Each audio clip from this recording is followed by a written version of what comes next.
2025 was really a shedding year. I see. Right? Letting go of the stuff that maybe previously represented who we were at a chapter of our life, but that we didn't want to carry it forward. Very opposite is 2026. The fire horse energy is about action and leadership and momentum. Marielle Loren is the cosmic coach. She blends astrology, quantum physics, behavioral psychology, and executive coaching to help high performers make better choices. Today, she's revealing what 2026 has in store for your career, your love life, and your best timeline. If you have ever wanted to start a business, now is the time to do it, and I would do it very, very quickly. I think that if you currently only have one source of income, you're potentially pretty screwed. But another big change that I see definitely is probably around relationships. Okay, so let's expand on that. Wow, that's fantastic. So what else can astrology do? I mean, can it predict if somebody's cheating on you?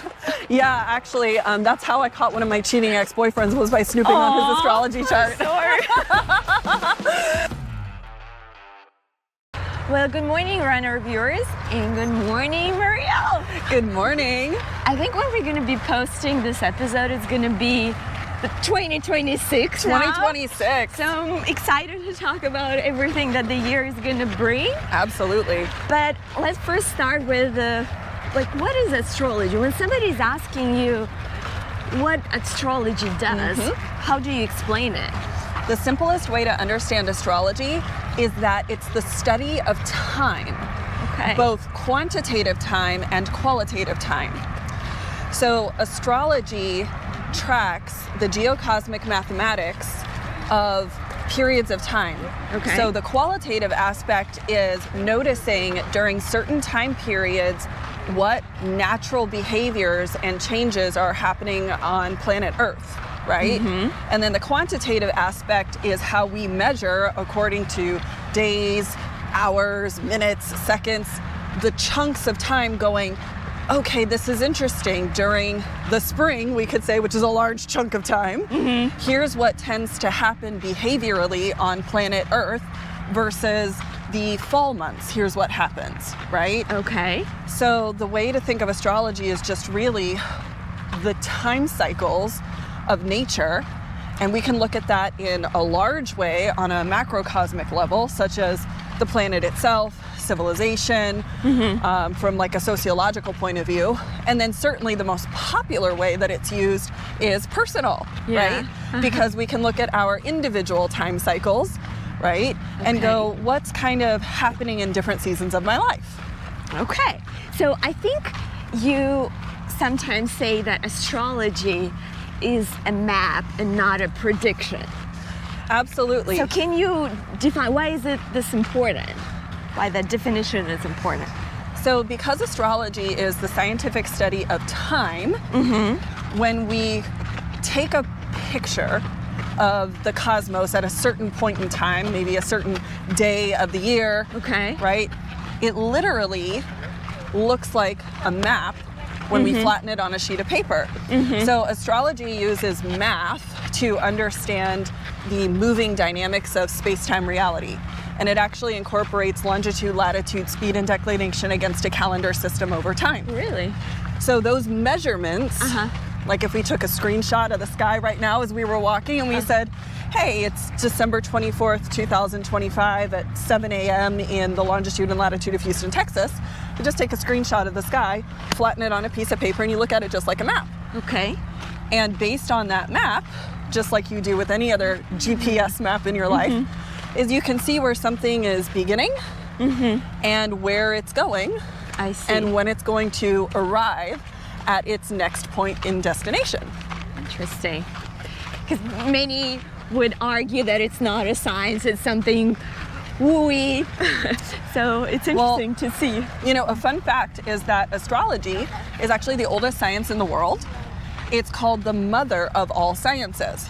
And in fact, all of our ancient great thinkers and philosophers like Plato, Aristotle, Pythagoras, were all master astrologers because astrology was actually mandatory in many of the ancient schools. Okay. Because it's the basic form of physics and mathematics of how our universe is strung together. So if you want to know the foundational physics of existence, then you really need to understand astrology. Now, in today's world, we have lost so many of the things that the forefathers used to study. In today's schooling, we don't study astrology anymore, but we also don't study things like critical thinking, creative writing, debate. We don't study ethics. So I think in the modern world, a lot of people are unfamiliar with the science of astrology simply because we've taken it out of our schooling systems. And so in today's modern world, it might be very common for somebody to confuse skepticism with simply a lack of education. So many people might say something like, oh, I'm skeptical about astrology. But I think that they're actually saying, I'm uneducated about astrology. And not because they're stupid, but simply because we no longer have this as part of our curriculum.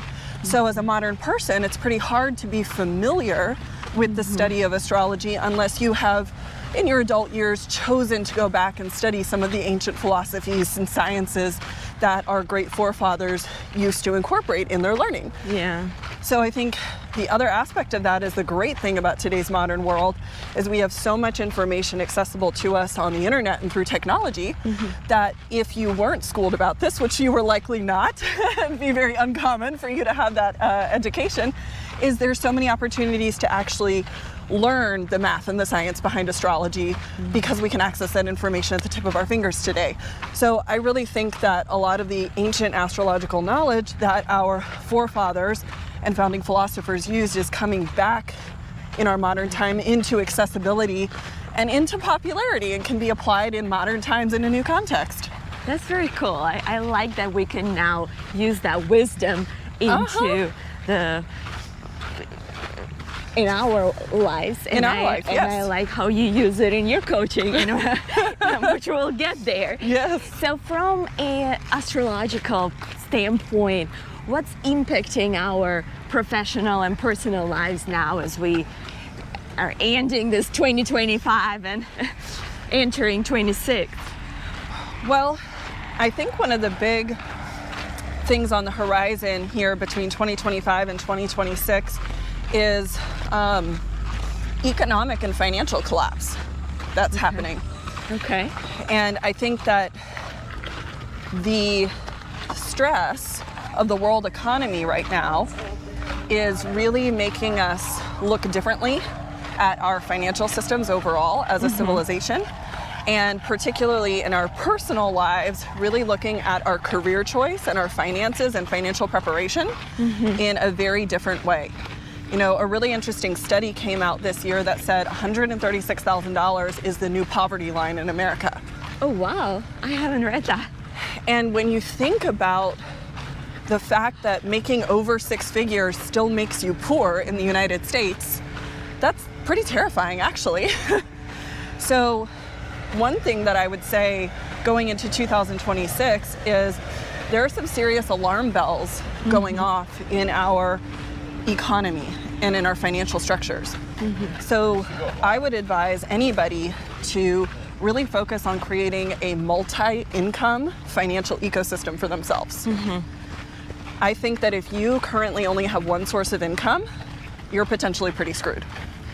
And particularly as the year progresses, and there could be, I think, inflation is a really big problem right now in the United States, but the other element that is increasingly affecting a lot of income sources is AI. Davos recently also made a prediction that within the next 5 years or so, they're expecting almost 99% unemployment in many of the previous professions.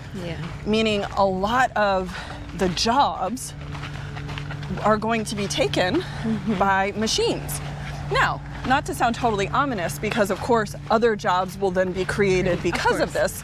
Innovation is necessary and is perpetual throughout history, right? So every time there's an innovation, there's always a big fallout, and then there's a lot of great things that come from it too. So it's not to say that, the world is over, but we're living in this transition period where it's going to be really rough when AI takes many of the current jobs. So if you're financially unprepared right now, it could change, the landscape could change for you really, really quickly over the next couple of years.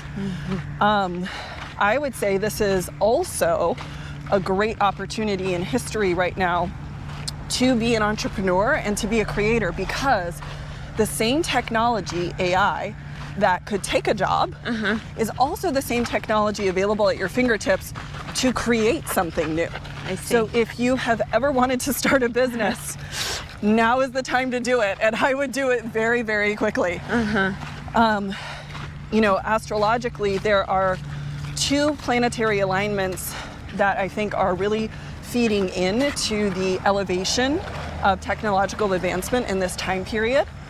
One of them is the position of Pluto in the constellation of Aquarius, which actually deals with futurism, innovation, frontiers of science, frontiers of technology.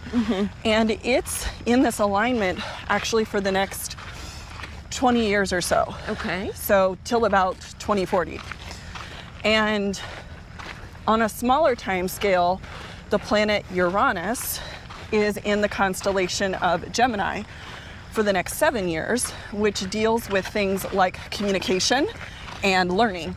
Okay. So we have a larger timescape of about 20 years where there's a lot of futuristic scientific and technological innovations becoming super important and available to us. And then we have a smaller timescape of about 7 years that's particularly emphasizing how it's going to impact communication technologies, education, like the way we learn. So I think that in order to not be financially screwed, multi-income financial ecosystem. Now, what I like to do with clients is I will look at their astrology chart, which is just the map of their individual life. And I like to look at their financial indicators. Basically, I do like money mapping. Oh, wow. To see what types of businesses, offers, services, and industries they might be more naturally aligned to. I see. So right now, whatever your main job is, if you are starting to think like an entrepreneur, right, and you've got all this great technology at the tip of your fingers, so there's not really a lot of barrier to entry for you to create other things, is to use that map of your life and go, what are the other things I might be naturally inclined to do in a profitable way? This is a great time to start a side hustle, right? A podcast. Create a podcast, multiple businesses, and also to really look at also additional investments, right? Things that you can start to put money towards that will hold some value over a long period of time, even as the economy goes up and down. I've really noticed in my business ever since 2020 that clients have been booking a lot more of the money mapping sessions with me. Wow. I've always offered it, but really since, the pandemic, and then definitely into this year, as people have noticed changes in the economies, getting straight with their finances has become even more important. So I can see the change in my business about what people are prioritizing, and I think it's wise. It's a good indicator. Yeah, Yeah, absolutely. Well, I think that's why it feels like work has been very unstable, or we have that feeling of anxiety. I mean, I'm talking to many professionals, and Yes. they have this uncertainty, and what you're saying makes absolute sense. So what if you recognize the change, but then you're afraid of what's coming, or what do you need to do to make that change? How do you encourage people to actually not be afraid and start doing something? Well, I think a lot of times in any situation in life, we are afraid when we're not taking action because you feel like a sitting duck. So if you're feeling some type of financial anxiety right now about the unknown future, the question is, are you taking enough action, right, towards securing your financial future, which would then decrease your anxiety, because nobody likes to feel like a sitting duck, right? Yeah. And again, to not get lost in some of the feelings of ominous predictions of, the economy is over. And I would say definitely, if you were taking steps towards creating another income source and doing more investing, a lot of that financial anxiety would probably come down a little bit because you would feel like you are moving towards tangible goals and that you're in charge of your finances as much as one can reasonably be in, you know, an unpredictable world at large. And you can never completely control the outcomes, but certainly sitting around worrying about something and doing nothing about it is going to make anybody feel terrible, right? Absolutely. But if you are gathering information and you're taking quick action, then you'll feel more confident. Yeah, absolutely. So 2026, kind of what are the biggest shifts that you see unfolding, right? You talked about having multiple sources of income and potentially expanding that entrepreneurial side of yours. What else shall we be aware of and think about? Well, another thing I would mention about that is I think the era of the entrepreneur and the creator is very supported in 2026 because of another planetary alignment that's coming in to help with that. Okay. And that is for 13 months, Jupiter, the planet of growth and expansion, is in the constellation of Leo, which is about the self. So I think there is no better time to turn yourself into, we could say, like an individual celebrity and a personal brand, right? And really, like I said, you know, look at your astrology chart. That's the map of your life. If you were to make a business or a brand, make it based on the things that you are naturally inclined to be strong at, right? Okay. There's no better thing than to get paid for being yourself. That's true. And really, you know, that Jupiter alignment in 2026 is going to help a lot of people get paid for being themselves. So I highly encourage that creativity and entrepreneurship in the year 2026. I would say too, you know, another trend around that Jupiter alignment that we'll also see this year is a little bit kind of maybe strange for us because it's new, but actually digital celebrities, AI celebrities. Okay. So I'm serious. I think we're going to see, you know, AI beings, you know, come out as personalities, we could say, whether that's on social media or in other areas. You know, it's already started to happen this year in September. The country of Albania elected its first AI personality to run its government. They created an AI personality. She's a female, and she's in the traditional Albanian headdress and so on and so forth. And she looks very real, except she's an AI. And they elected her to their government because they are testing to see if an AI can make less biased decisions than a human. Interesting. And I so mean, it's kind of wild to think of you know, what's fake versus what's real, you know. So also what was interesting is in the same month of September in 2025, there is also a Asian looking pop star, because again, it's AI, it's not really a person, it's hard to define their nationality, but they created an AI pop star, and a major fashion brand already gave this AI pop star a $50 million deal because they want this AI pop star to promote their handbags and their perfumes.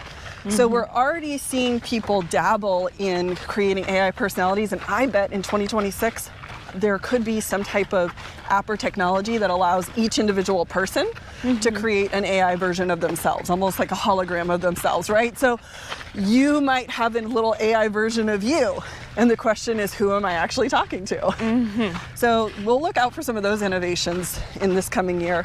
But another big change that I see definitely is probably around relationships.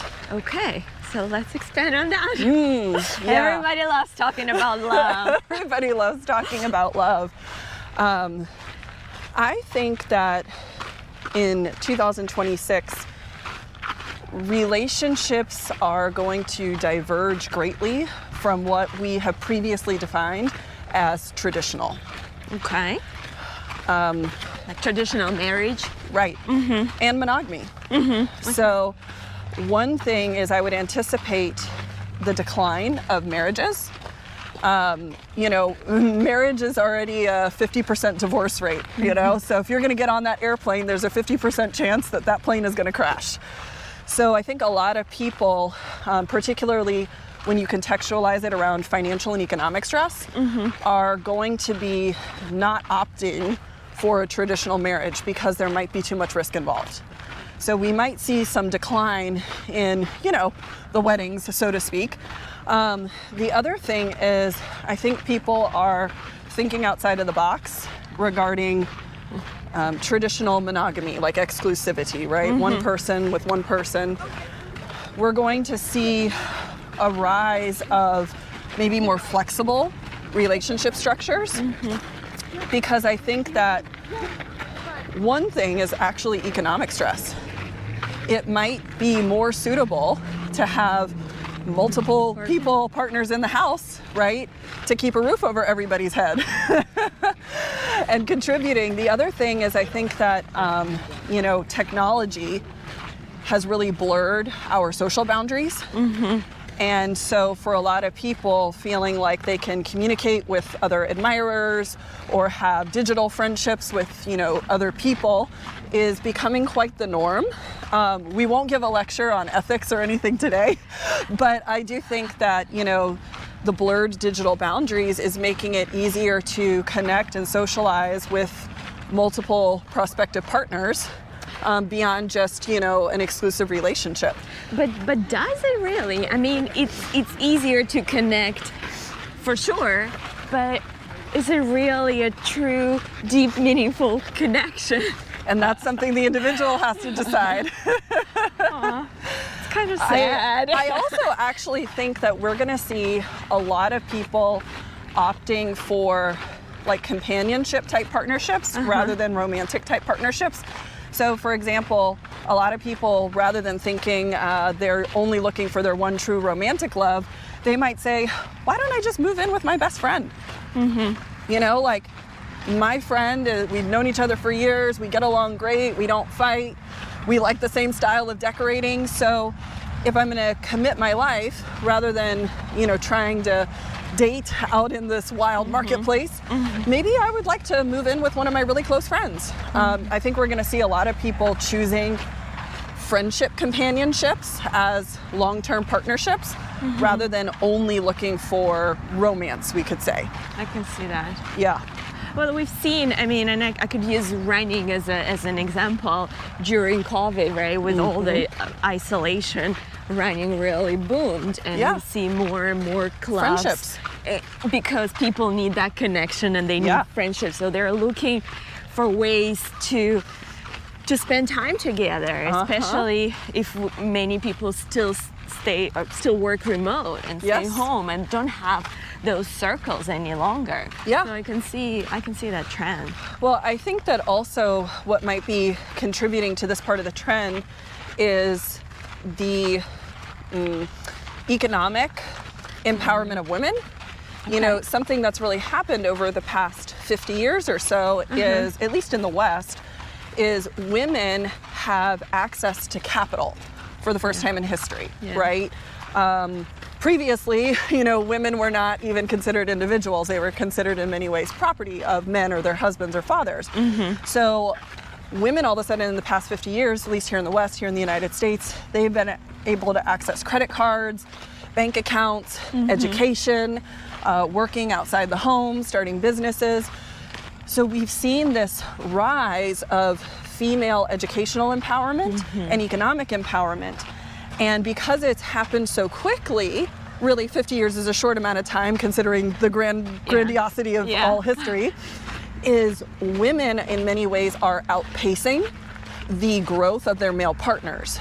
So one of the big things that I hear from a lot of my female clients who come to me is the mandemic, and they feel like they're successful, they're beautiful, they're fit, they're spiritual, and they feel like they can't find a man. And we're not having a population problem. It's not like there's less men running around. There's plenty of men. Yes. The problem that many of these women feel is that the men have not kept up with the soft skills in the same way that women have accelerated. Meaning they feel that the men are still lagging behind in terms of like emotional intelligence, spiritual growth, and other like social skills. that these women would find attractive, in addition to the basic things like, do you have a job? And are you, a sane human being?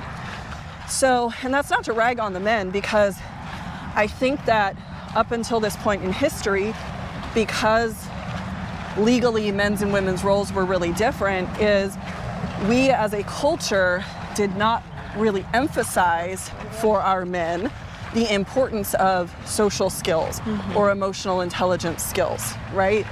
So they have not had as much encouragement to pursue those kinds of things within themselves.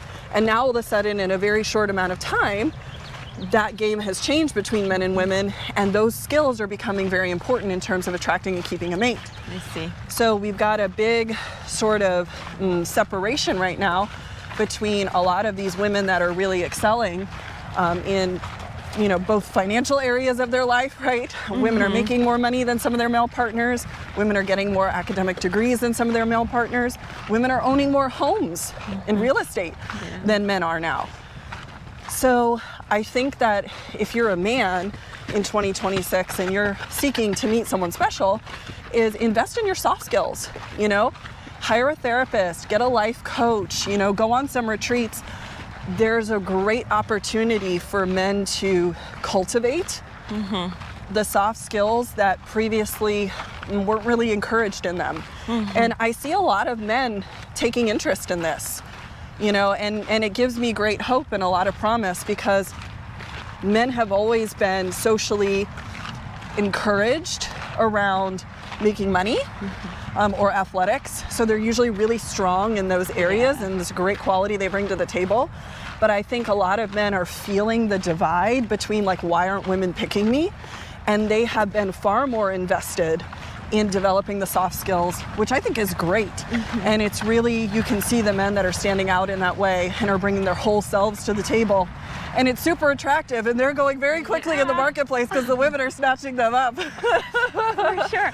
Well, I think you bring up a very good point, because traditionally men were taught to be strong, right? Yeah. And not share their worries or struggles, Right. and that vulnerability was never the case with them. Yeah. Well, now, thanks to Brene Brown, we all know that it's great to be vulnerable, but it's a skill. It's something that skill. we have to learn. Yes. And yeah, it's definitely harder for the man. And it's important to have the right partner next to be able to be vulnerable. Absolutely. Yeah.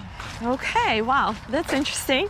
And what advice would you give to your successful women who are not able to find men they're looking for, or maybe to be open to start dating someone who is not at the same financial level?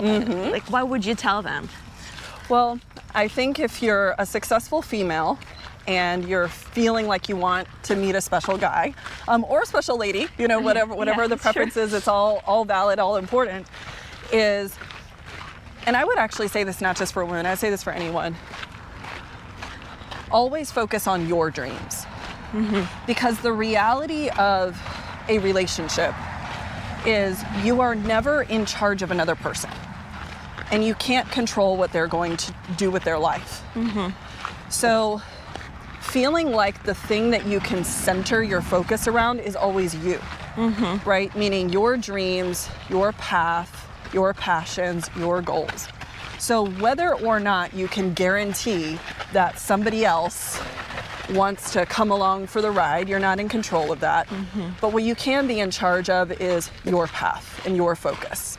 So I would say for anybody, male or female, is stick with your dreams, stick with your path, stick with your passion, stay focused there, because that you can be in charge of, right? Yeah.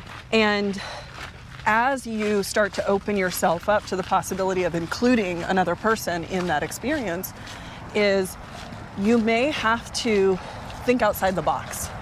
What is actually important to you, right? And I think that especially in today's world, you may need to question, do you need whatever is important to you to be entirely encompassed in just one person? I think we put a lot of unnecessary and unrealistic pressure on romance. We've got this narrative in our culture that says you must find one person who functions as your spiritual advisor, your financial support system, your workout buddy, their best friend, your greatest seducer, your housemate, your co-parent, your, right? Like it's, you name it, I mean, my God, that's a full-time job, And we expect one person to play all of those roles in addition to having their everyday full-time job from 9 to 5, right? So maybe look at what is really important to you,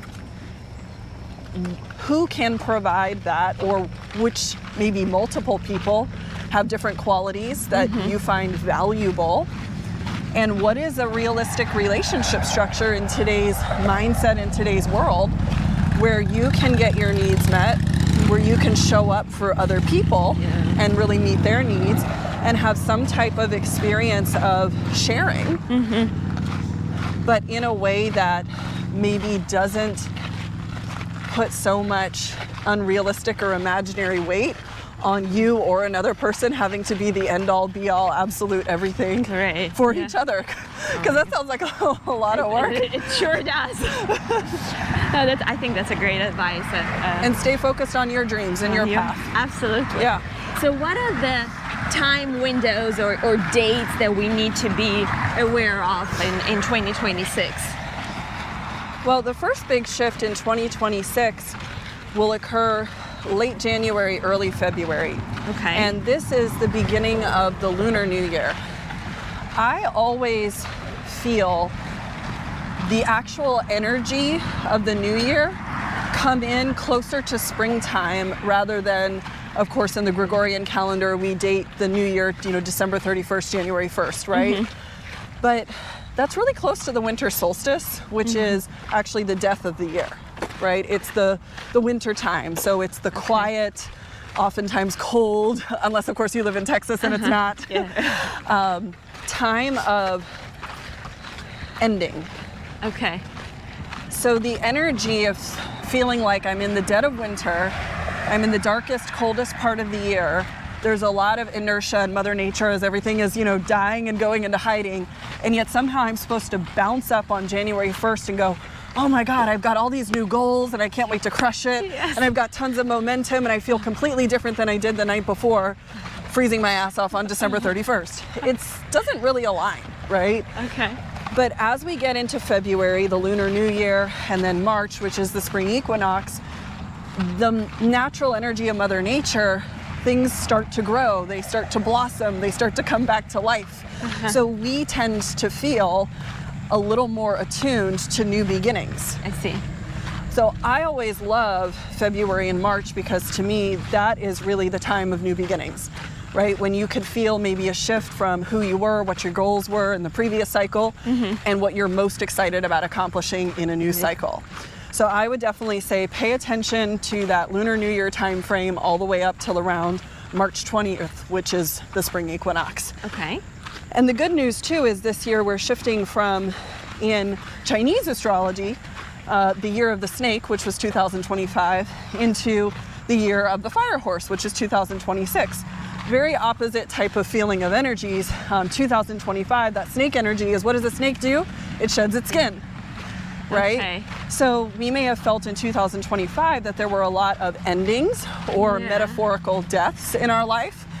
Things that just weren't working out anymore, relationships that were falling apart, stuff in a job that just didn't feel true to our expression or like it had fulfilled its purpose, but we didn't want to keep doing it. So 2025 was really a shedding year. I see. Right? Letting go of the stuff that maybe previously represented who we were at a chapter of our life, but that we didn't want to carry it forward. Very opposite is 2026. The fire horse energy is about action and leadership and momentum. So it's really favoring us picking ourselves up from the ashes and going, I am ready to move on and move forward. And I want to do something new and different. And like I said, especially when it comes to developing a multi-income financial ecosystem, creating something new for yourself, maybe even creating new forms of relationships and community, 2026 is going to be an absolutely on fire year to do that. Perfect. Well, we're excited. We are excited. Any other dates? Anything else to I think another important time frame is going to be the month of July. Okay. Particularly from July 15th through 25th, so there's like a strong 10-day period there. There are several outer planetary alignments, Pluto, Uranus, Saturn, Neptune, that are going to be moving around. But what I often find is when those outer planets shift, they tend to create like civilizational shifts where we see major breakthroughs or major trends. So I think that the month of July is probably the most important month in 2026, and it is going to bear the fruit of many of our crises as well as many of our innovations. So when we're looking for like a snapping point or a turning point on some of the economic pressures that have been building, as well as things related to AI and technology and frontier of science, I think that July is going to bring the next iteration of whatever those trends are going to bring, right? Which direction it's going to go for us. And therefore, of course, too, I think personally in each of our individual lives, July is going to be a really critical turning point month about how we individually want to respond and make the most of those changes for ourselves. Put your game face on in July. Yeah, hey, I'm ready to have that fire horse. You know, start the year, you're strong. Another date that I would mention too, going back to our discussion about some of the changing trends in interpersonal relationships, is in October to November, we're going to experience a Venus retrograde. Now, Venus is the energy of our values and therefore what we attract or who we attract to represent what's most important to us. It's our connection. So I think that some of those shifting trends in relationships that we mentioned are really going to transpire in October and November. So some old relationship structures, you know, if something's on the rocks, might certainly end during that time period. But if you're opening yourself up to, you know, different ways of approaching community and connection, then you may find that you're more ready to fully embrace that after October and November and welcome some new people into your circle. That's great. Yeah. It seems like a great year ahead. Yeah. So you mentioned, I think earlier you used the word season. And is it true that from astrology, from astrological standpoint, there is a season for love or season for career or just kind of seasons in our life? Absolutely. So how does astrology help identify which season you're in? Yeah. So rather than thinking about it on the collective, because that's one way we can look at sociological trends against like large macrocosmic timescapes, is typically like if we're thinking about it for ourselves individually, right? Like my life, my timelines, when's going to be a good time for love or money or moving or career change. Exactly. Is in the timescape of your life. Everything is always moving, right? Because the sky is always moving. Right. We're always moving. Okay. So there will be different windows or time frames that seem easier for certain trends. So everybody is different based on the original mathematics of their timescapes. So my time for love might be different than your time for love because you were born at a different date, time, and geographic location than I was. So you've got an individual timescape and I've got an individual timescape. But it can be really useful, like when you're working with an astrologer, to track those timescapes, because when you're trying to make empowered decisions, right, the reality is no matter what you do in life, you're going to have three big spends, and your three big spends are time, money, and effort. So the question is simply, are you spending time, money, and effort on the right things? And astrology can help give you the timescapes of when you should best direct your time, money, or effort to certain areas of your life. I see. Right? So there, rather than expending too much energy, if I feel like, okay, I want to meet someone this year, but this is not the year, maybe focus on something else. Right. And really it's about seeing when the timescape is. So like, for example, if you said, hey, one of my goals in 2026 is, you know, I'd like a relationship, I'd like to meet someone special. Well, then we can look at your individual life map and track the timescapes, particularly with Venus and Jupiter, to see which months and weeks during the year would be most favorable or easy or more organic and natural for you to connect with somebody. Have you ever had that experience where you're pushing towards something, but you can't get any leeway? Like, Oh, yeah. if you're trying to date and you're like, gosh, I keep swiping and I'm just not getting any good matches, and I'm, going out to social events and nobody's looking at me, and I just can't seem to meet anybody, even though I'm putting so much time and effort or expense into trying to meet someone. It just Right. seems to be hitting a wall for me. Well, a lot of times, if you were to look at your astrology chart, you might see that there's not a timescape right now for relationships. Maybe the focus of that timescape is really about career, let's say, or something with your health. So it's better to go, okay, let me look at the year ahead and see when are those timescapes that are most favorable for dating.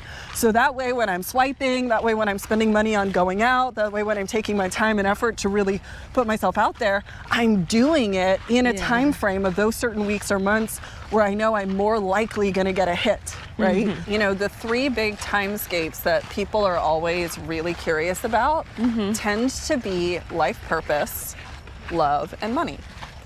Right? Those are kind of the three big ones, and then maybe a fourth significant topic sometimes can be health. People want to know health is wealth, right? Yeah. Anything important coming up there. But I think that if you have some sense of direction about your purpose, your path, the strengths and gifts that you have in life that you are constantly working towards expressing and giving to the world, then I think that's a really strong internal compass. And then, of course, when it comes to like career and money, really our career is in many ways just a expression of our greater purpose in a material marketplace, right? Because I think one of the big gaps that people are trying to close nowadays is feeling that their career is disconnected from a greater sense of purpose. I think in the past, it was more like find any job you can, make money, and doesn't matter what it is, just as long as you can make some money, then you're going to be okay. But I find that in today's world, again, especially since the pandemic, because 2020 was really a cultural turning point where people were forced into a challenging situation that made them ask bigger questions about what they really want in life. And so I've noticed a change in work-related behavior since 2020, where people are very much craving careers that feel connected to a sense of purpose for them. So I think that, if you're a professional, looking at your astrology chart to have an understanding of your purpose and your path and your strengths, and then looking at the money maps within the chart so that you can make a connection between what you're doing in your career, or maybe a business you want to build or a service you want to offer. So that way, when you are devoting so much time and effort to this area of your life, it feels fulfilling. It feels like a sense of calling rather than just career, because you're going to spend a bunch of time and effort anyways in a job. So why not have it be something that feels like you are on a deeper mission, and that it's connected to your strengths and your joy, and maybe connected to causes that you care about making a difference in the world regarding. Absolutely. So I think there's a real opportunity and a desire in today's workforce for more purpose-led professions. So we're definitely seeing a lot of changes around that. And the great thing about your astrology chart is it can give you some very instant insight into some of your aptitudes, and then you can make decisions around that. So astrology chart, I know you help some people find their significant other. Yes. So how does astrology help assess that compatibility? Yeah. So when you are connecting with people, trying to build a relationship, is two things I would say to look at is, one, of course, always understand your chart first, meaning, your home base. So when you look at things like your Venus placement, your moon placement, your descendant, those factors can give you some insights into the qualities that you bring to the table in a relationship that somebody might be searching for or find really valuable and attractive, but also what you need to feel emotionally satisfied. I see. right? So always know yourself first, right? Before you start worrying about trying to figure somebody else out.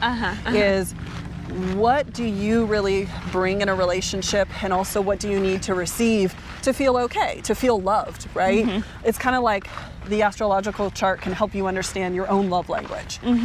Then, as you are meeting potential matches, is if you can get some insight into even maybe their astrology chart to try to be a good partner and understand them, right? Those same factors, that can be really helpful. The other thing is remembering that timescapes. So if you're trying to start a new relationship, or maybe you're in an existing relationship and you feel like you're going through a rough patch, right? Is looking at the timescapes in your astrology chart to know when would be the best times to make a relationship move. Understanding when there might be some challenges in the waters, but also remembering everything ends, right? So can we just make it through this point, and it's gonna get better after that. We're just growing right now. Because one of the big things is there's actually 6 times during the year when every person will have a relationship timescape, meaning there's only 6 times during the year when you're most likely to meet someone, or if you need to possibly end a relationship, right? So, which is great. Hey, I mean, we have options. Right? So, obviously for each person, those 6 individual timescapes are unique to them. But in general, just based on the cycles and the movements of the alignments, there's those 6 key relationship windows every year. So I would say if you're dating, number 1, look at your astrology chart, right? Your Venus, your moon placement, your descendant, because you want to understand yourself and your own love language. And then look at those timescapes, because you want to be dating and connecting at the times when you're more likely to attract somebody into your field rather than fighting an uphill battle. And then if you are in a relationship and you're wondering something like, hey, is it going to advance to the next level? Are we going to get married or move in together? Same thing, look at those relationship timescapes to know when it might be a good time for you to have that conversation, right, about where the relationship is going. And same thing, if you feel like you're experiencing a challenge in the relationship, I would definitely look at those timescapes, because it can help you to know when you should maybe exit the relationship if that's the choice you want to make, or when that challenging period is going to be over and you can feel the hope and the comfort of knowing a better time is coming after this. So if you can just grow together and move through it, it's not going to feel this hard for all of eternity. Wow, that's fantastic. So what else can astrology do? I mean, can it predict if somebody's cheating on you? Yeah, actually, that's how I caught one of my cheating ex-boyfriends, was by snooping on his astrology chart. Sorry.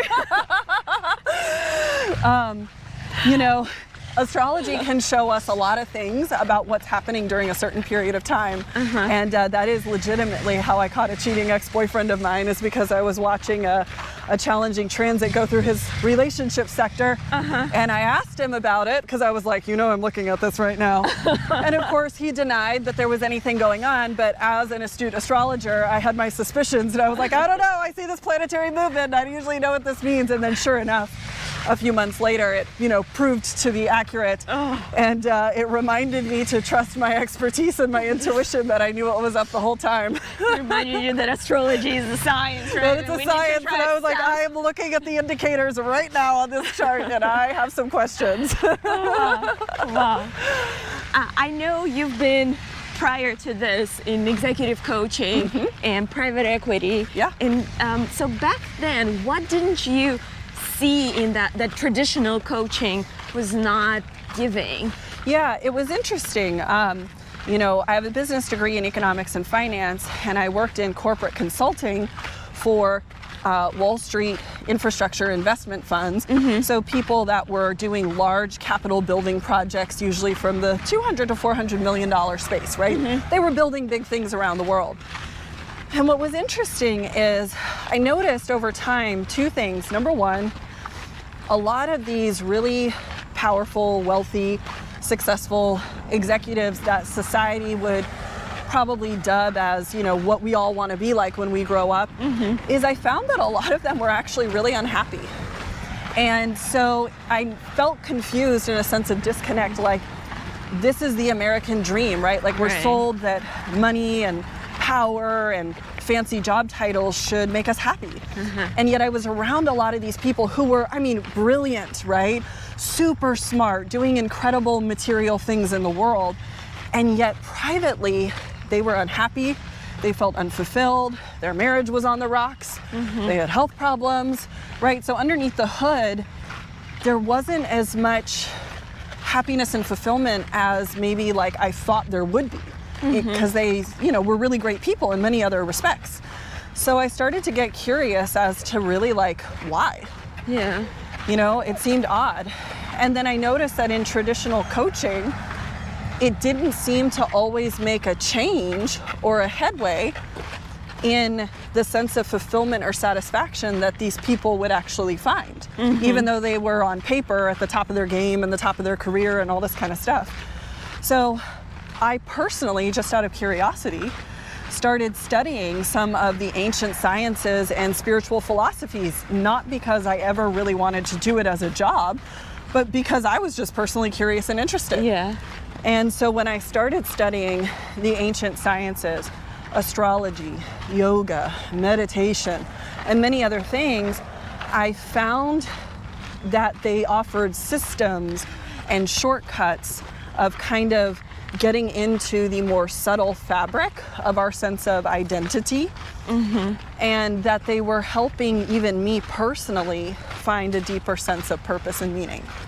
Well, then, as all things do, they tend to bleed into other areas of our life. So I would be in these, you know, corporate boardrooms, and I would start secretly using some of the techniques that I had learned because, you know, I couldn't help myself, right? And very typically, because I was pretty good at math, so I naturally was very good at astrology, is I would just start asking these executives things like, when is your birthday? What was the date that you did that deal?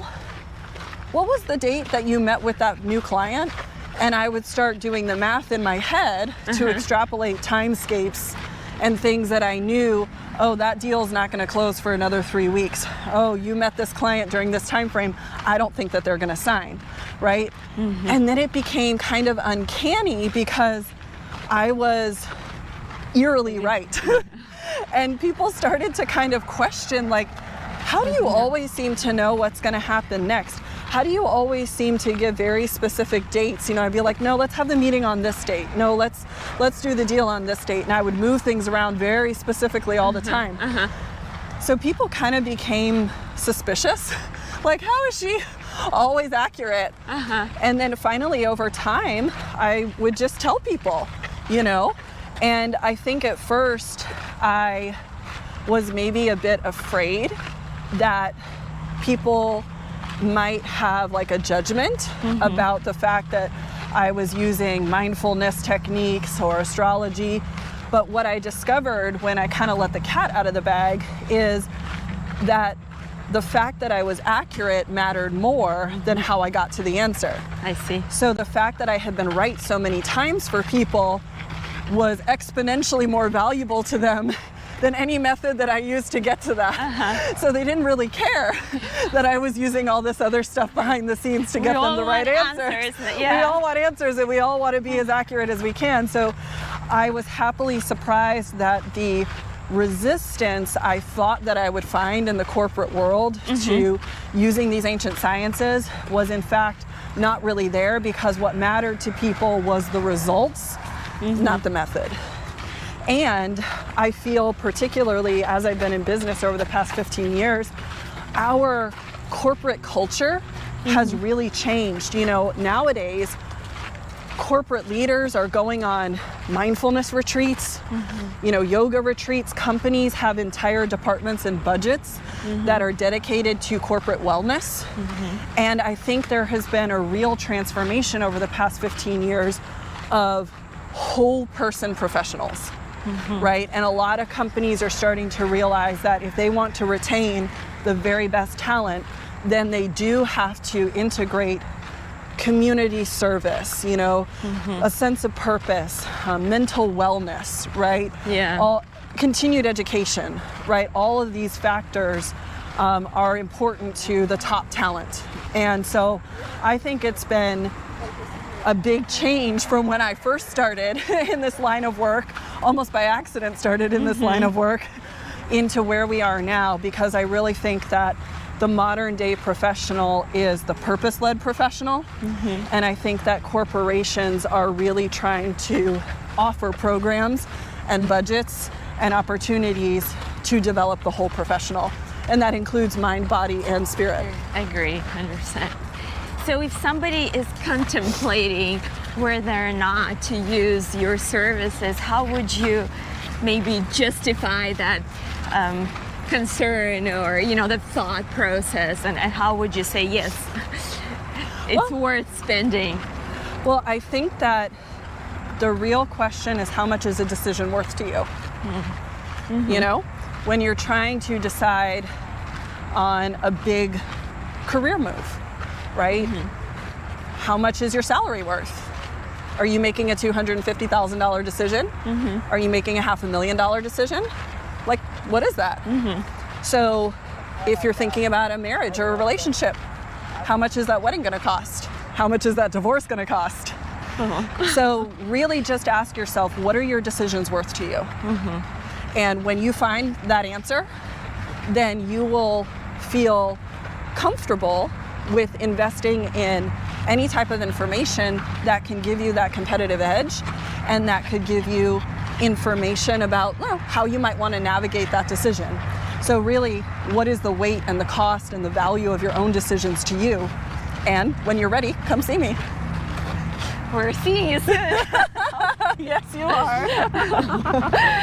So as we start this year, the 2026, what is maybe one question we should all be asking ourselves? I think this year, the question is, for everybody, how can you develop a multi-income financial ecosystem that is based on purpose-led profit? This is the best time in history to really be a creator and an entrepreneur. And if you're going to make anything, then why not make it from a place of your sense of inner spiritual mission, in your sense of passion and purpose? So you really need to be thinking, who am I really? What are the gifts that I have to give the world that I am most passionate and excited about? And if I were to build a profit stream around that, how would I build that?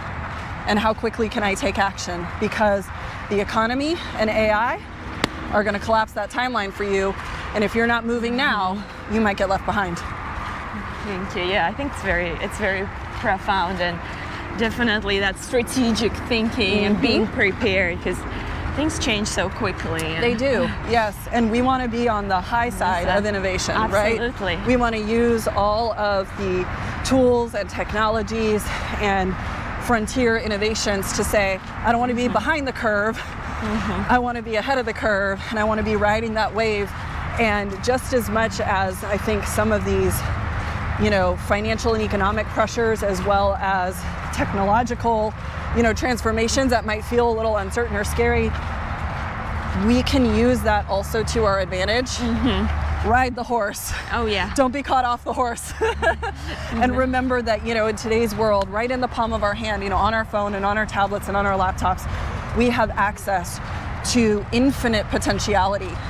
So when you can get focused on your purpose and your path and your passions, and you can leverage what's in your hand, then you can accelerate towards your destiny in no time.